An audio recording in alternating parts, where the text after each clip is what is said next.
కాకినాడ జిల్లా పిఠాపురంలో వైసీపీ క్రమంగా ఖాళీ అవుతోందా? పార్టీ జెండా మోసేందుకు కూడా క్యాడర్ లేని పరిస్థితి ముంచుకొస్తోందా? పార్టీ ఓటమి తర్వాత కీలక నేతలంతా నియోజకవర్గానికి ముఖం చాటేయడం దేనికి సంకేతం?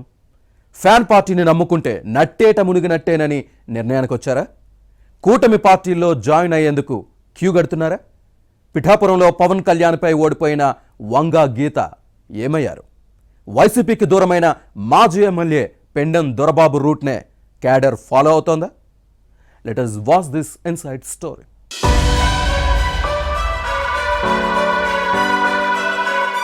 పిఠాపురం నియోజకవర్గంలో వైసీపీ ఒకటి అనుకుంటే ఓటర్లు మరొకటి తలచారు. జనసేనాని పవన్ కళ్యాణ్ ఓడిస్తామని బేరాలు పలికిన వైసీపీ నేతలు ఇప్పుడు అడ్రస్ లేకుండా పోయారు. దీంతో ఫ్యాన్ పార్టీ పరిస్థితి చుక్కాని లేని నావచందంగా తయారైంది. వలసలతో వైసీపీ దాదాపుగా ఖాళీ అవుతోంది. ఉన్న నేతలు కూడా ఒక్కొక్కరుగా వెళ్లిపోతున్నారు. వైసీపీలోని కొనసాగితే రాజకీయ భవిష్యత్తు ఉండదనే బెంగతో ఫ్యూచర్ పాలిటిక్స్ కోసం కొత్త దారులు వెతుక్కుంటున్నారు. జనసేనాని పవన్ కళ్యాణ్ పై ఓడిపోయిన తర్వాత వైసీపీ అభ్యర్థి వంగా గీత క్యాడర్ కు అందుబాటులో లేకుండా పోయారు. జిల్లా parishad chairperson, MLA, Rajya Sabha MP, Lok Sabha సభ్యురాలు ఇలా పలు పదవులు నిర్వహించిన పొలిటికల్ ప్రొఫైల్ ఈమె సొంతం. అలాంటి నేతే నియోజకవర్గానికి ముఖం చాటేయడంతో క్యాడర్ డీలా పడింది. పార్టీ పరిస్థితిని తలుచుకుంటే తమకు నిద్ర పట్టడం లేదనేది వైసీపీలో కొనసాగుతున్న కార్యకర్తల వాయిస్. ద్వితీయ శ్రేణి నేతలు కూడా దీనికి కోరస్ పలుకుతున్నారు.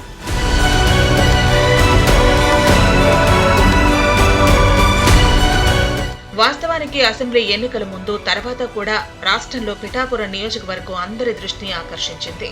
జనసేన అధినేత పవన్ కళ్యాణ్ ఇక్కడ పోటీ చేయటం, ఆ తర్వాత కూటమి పవర్లోకి రావడంతో ఉప ముఖ్యమంత్రిగా బాధ్యతలు స్వీకరించడంతో ఇక్కడ ఏం జరుగుతోందన్న ఆసక్తి అంతటా నెలకొంది. అందరూ పిఠాపురంపై ఫోకస్ పెడితే వైసీపీలో మాత్రం మరో విధంగా ఉంది. ఫ్యాన్ పార్టీలో అసలు లీడర్లు, క్యాడర్ మిగులుతారా అనే డౌట్ లేకపోలేదు. వలసలను ఆపే ప్రయత్నం చేసే నేతలు లేరు. ఇన్ఛార్జి వంగా గీత పట్టించుకోకపోవడంతో పిఠాపురంలో ఫ్యాన్ పార్టీ పరిస్థితి అగమ్య గోచరంగా మారిందని లోకల్ టాక్. 2019 ఎన్నికల్లో కాకినాడ సీటు నుంచి వైసీపీ ఎంపీగా గెలిచిన వంగా గీత లోక్సభకు ప్రాతినిధ్యం వహించారు.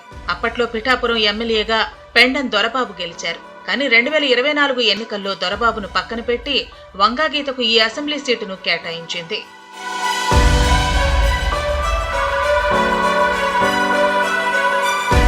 వంగా గీతకు పిఠాపురం వైసీపీ సీటు ఇవ్వటంతో అలిగిన దొరబాబును పార్టీ అధినాయకత్వం బుచ్చగించింది.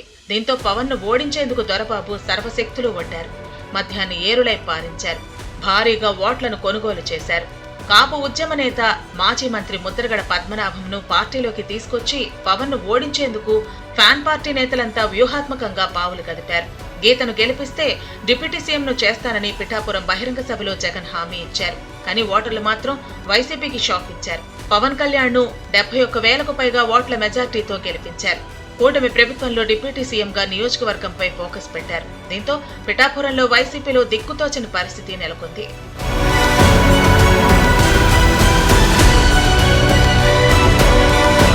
మరోవైపు మాజీ ఎమ్మెల్యే పెండెం దొరబాబు జగన్ కు షాక్ ఇచ్చి వైసీపీకి గుడ్ బై చెప్పారు. ఏ పార్టీలో జాయిన్ అయ్యేది క్లారిటీ ఇవ్వకపోయినా కూటమి పార్టీల్లో చేరతానని హింట్ ఇచ్చారు. జనసేనలో జాయిన్ కావచ్చని పిఠాపురం టాక్. లోకల్ క్యాడర్ తో పాటు స్థానిక సంస్థల ప్రజాప్రతినిధులు కూడా దొరబాబు బాటలోనే పయనించే ప్లాన్ లో ఉన్నారు. రాజీనామా ప్రకటన సమయంలో వారంతా దొరబాబుతోనే ఉన్న విషయాన్ని గుర్తుపెట్టుకోవాలి. ఫ్యాన్ పార్టీ పాలనలో పైరవీలతో ప్రజల్లో చెడ్డపేరు మూటగట్టుకున్న కొందరు నేతలు మినహా మిగిలిన వారంతా కూటమి పార్టీల్లో జాయిన్ అయ్యేందుకు రెడీ అయ్యారట. ఎన్నికల ముందు fan party incharge Mithun Reddy, అప్పటి కాకినాడ సిటీ ఎమ్మెల్యే ద్వారంపూడి చంద్రశేఖర్ రెడ్డి సహా పలువురు నేతలు పవన్ పై వ్యక్తిగత విమర్శలు చేశారు. అలాగే పిఠాపురంలో జనసేనను ఓడించకపోతే పేరు మార్చుకుంటానని ఛాలెంజ్ చేసిన ముద్రగడ ఫలితాల తర్వాత అనంత పని చేశారు. ఎన్నికల్లో జనసేన అడ్రస్ గల్లంతవుతుందంటూ అప్పట్లో జగన్ బేరాలు పలికారు. కానీ ఇప్పుడు పిఠాపురంలో వైసీపీ ఖాళీ అయిపోతోంది అంటున్నారు పొలిటికల్ పండిట్స్.